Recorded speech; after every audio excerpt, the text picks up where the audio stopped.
ఓం మహాగణాధిపతయే నమః. ఓం గురుభ్యో నమః. ఓం శ్రీమాత్రే నమః. పరమేశ్వర స్వరూపమైనటువంటి జ్యోతిష, వాస్తు మరియు ఇతర అనేకమైనటువంటి శాస్త్రములను మనకు అందించినటువంటి మహర్షులకి నమస్కారం. హయగ్రీవ హయగ్రీవ హయగ్రీవేతి యో వదేత్ తస్య నిస్సరతే వాణి జహ్నుకన్యా ప్రవాహవత్. అరుణాం కరుణాతరంగితాక్షీం ధృతపాశాంకుశపుష్పబాణచాపాం అనిమాదిభిరావృతాం మయూకైః అహమిత్యేవ విభావయే భవానీం. శ్రీమాత్రే నమః. ప్రేక్షకులకి ఆ లలితాంబిక అమ్మవారి యొక్క అనుగ్రహం పరిపూర్ణంగా కలగాలని మనస్ఫూర్తి కోరుకుంటూ మనం ఈరోజు చెప్పుకోబోయేటువంటి టాపిక్ 2025 జనవరి మాసంలో ఫలితాలు ఏ విధంగా ఉన్నాయి, మరియు ఏ విషయాల పట్ల మీరు జాగ్రత్తగా ఉండాలి, అదేవిధంగా ఎటువంటి పరిహార మార్గం చేసుకుంటే ఇబ్బంది పడకుండా సంతోషంగా ఉంటాము అనేటువంటి విషయాలు చెప్తుంది నేనైనప్పటికీ కూడా చెప్పిస్తుంది సాక్షాత్ లలిత అమ్మవారిగా భావిస్తూ ఒక్కొక్క లగ్నం తెలియని వారు రాశిరీత్యా చూసుకుందాం. అయితే దీనికంటే ముందు అసలు గ్రహాలు ఎక్కడెక్కడ ఉన్నాయి ఈ జనవరి మాసంలో. గురువు వక్రించే ఉన్నాడు, ఇంకా అదేవిధంగా కుజుడు కూడా వక్రించి ఉన్నాడు ఈ జనవరి మాసంలో. అదేవిధంగా కేతు కన్యారాశిలోని, బుధుడు వృశ్చికంలో ఉంటూ 4వ తేదీ ధనస్సులోకి, 25వ తేదీ మకరంలోకి ఎంటర్ అవుతున్నాడు. చంద్రుడైతే మొత్తం ఒక నెలలో ఒక రౌండ్, అంటే ఈ యొక్క మకరం నుంచి మళ్ళీ మకరం వరకు చేరుకుంటాడు. రవి 14వ తేదీ ధనస్సులోకి, ధనస్సు నుంచి మకరంలోకి. శుక్రుడు శని కుంభరాశిలో ఉన్నాడు. ఈ శుక్రుడు మీనంలోకి రాహువుని చేరుకుంటాడు. రాహు మీనంలో ఉన్నాడు. 28వ తేదీ చేరుకుంటున్నాడు. అంటే ఆల్మోస్ట్ నెల రోజులు మొత్తం శుక్రుడు ఇక్కడే ఉంటాడు. ఈ యొక్క గ్రహస్థితిని అనుసరించి ద్వాదశ లగ్నాల వరకు ఎలా ఉంటుందనే విషయం మనం ఇప్పుడు తెలుసుకుందాం. మిథున లగ్నము, మిథున రాశి.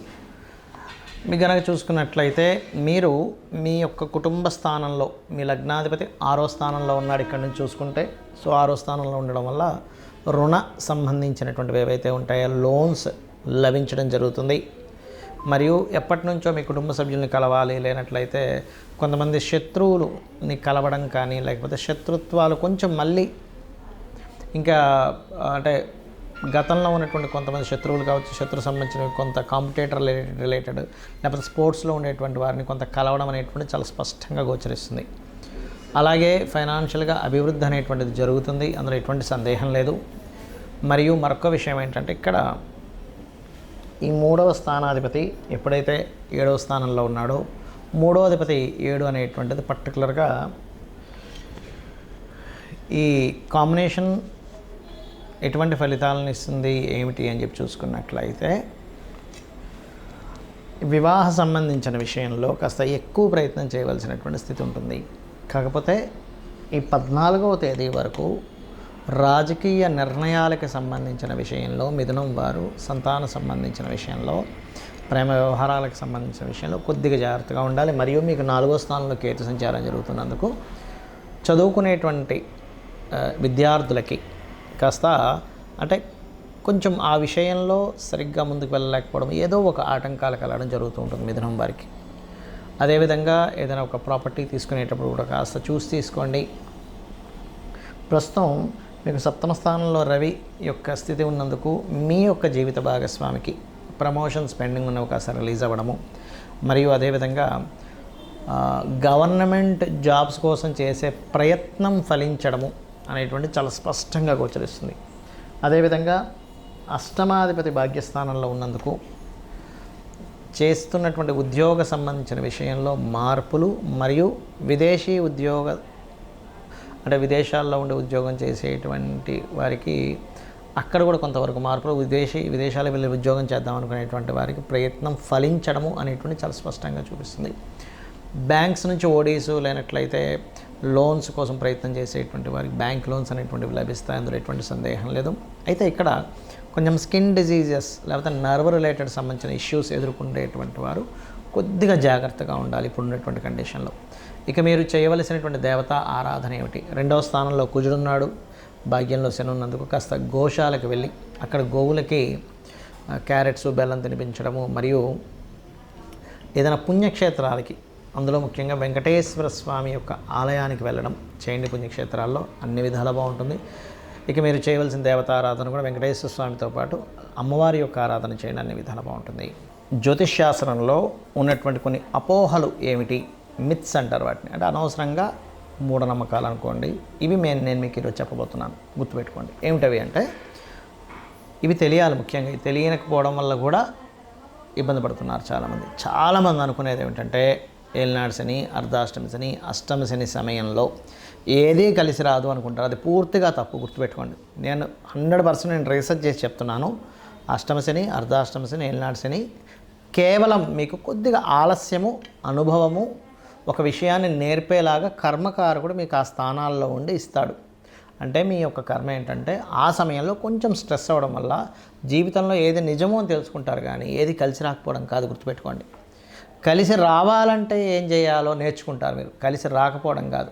ఎందుకంటే నేను దీని మీద 140 మంది ప్రెసిడెంట్ల జాతకాలు చూశాను. వాళ్ళకి పర్టికులర్గా ప్రెసిడెంట్లను కాదు, ఎమ్మెల్యేలు, ఎంపీలు చాలామంది జాతకాల్లో, పెద్ద పెద్ద బిజినెస్ మ్యాన్ జాతకాల్లో, ముఖ్యంగా రాజకీయ నాయకుల జాతకాల్లో నేను చూసింది ఏంటంటే ఏలినాడు శని, అర్ధాష్టమి శని, అష్టమి శని సమయాల్లోనే వాళ్ళు పీఎంలు, సీఎంలు కూడా అయ్యారు.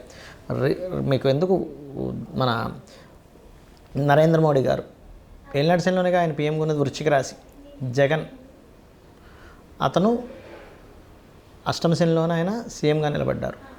మన ఎంతోమంది చంద్రబాబు నాయుడు గారు కావచ్చు, స్వర్గీయ ఎన్టీ రామారావు గారు కావచ్చు. నేను చెప్పేది ఒకటే, అంటే రాజ్యాన్నే ఇస్తున్నటువంటి శని మీకెందుకు ఏమీ కలిసి రాకుండా చేస్తాడంటే ఒక్కసారి ఆలోచించండి. ఎందుకంటే నేను ఈ విషయాన్ని ఎందుకు స్పష్టంగా చెప్తున్నానంటే అనవసరంగా ఇది ఏమీ కలిసి రాదేమో అని ఏమీ చేయకుండా ఉండిపోతున్నారు. అది కాదు. శని అంటే కర్మకారకుడు, విజయానికి కారకుడు. కష్టం ఇస్తాడు, ఇవ్వడం నేను అనట్లే. స్లో మూమెంట్, స్లో ఉంటుంది. కానీ అదే శని భగవాను కనుక మీరు చక్కగా దీపారాధన చేసి రెగ్యులర్గా ఒక ఆంజనేయ స్వామి ఆలయమో, నరసింహస్వామి ఆలయమో, స్కందుడు ఆలయానికి వెళ్ళారనుకోండి, 100% పాజిటివ్ ఫలితాలు ఇస్తాడు.